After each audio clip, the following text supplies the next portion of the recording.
Bonjour, avec cette vidéo, je commence un nouveau format. Ce sera des vidéos plus courtes, avec chaque fois un conseil ou une astuce pour bien aider les enfants et les jeunes qui ont des difficultés scolaires ou des troubles 10. Bon allez, c'est parti. Aujourd'hui, on va voir comment aider un enfant ou un jeune qui a un blocage. Déjà, qu'est-ce qu'un blocage? Les blocages peuvent se manifester de différentes manières.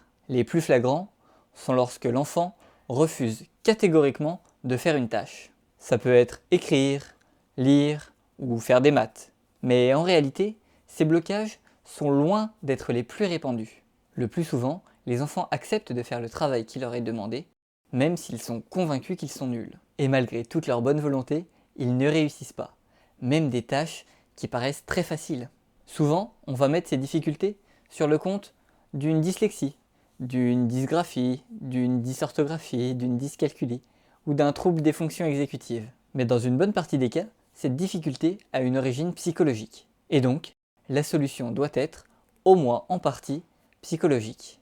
Il faut permettre à l'enfant de reprendre confiance en lui, tout en développant ses capacités, bien sûr. La solution que je préconise et que j'utilise, c'est le jeu. Il permet de contourner le blocage. Par exemple, au lieu de dire à un enfant « Bon allez, tu vas écrire », on peut dire « Ah, on va faire un jeu ». Au lieu de dire « Tiens, tu peux lire ça », on va dire « Ah bah tiens, j'ai un nouveau jeu à te présenter ». Et évidemment, dans le cadre du jeu, on peut faire écrire ou lire l'enfant.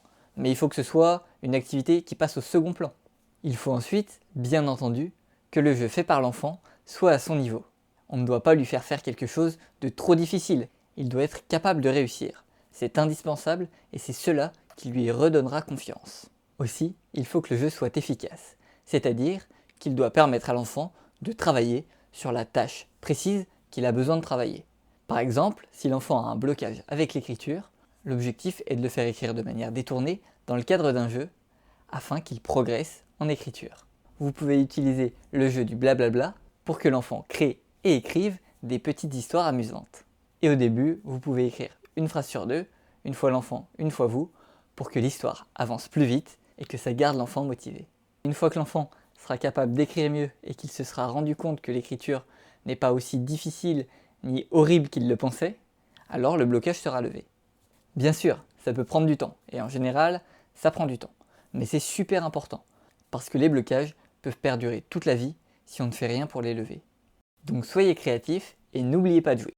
Allez, à la prochaine!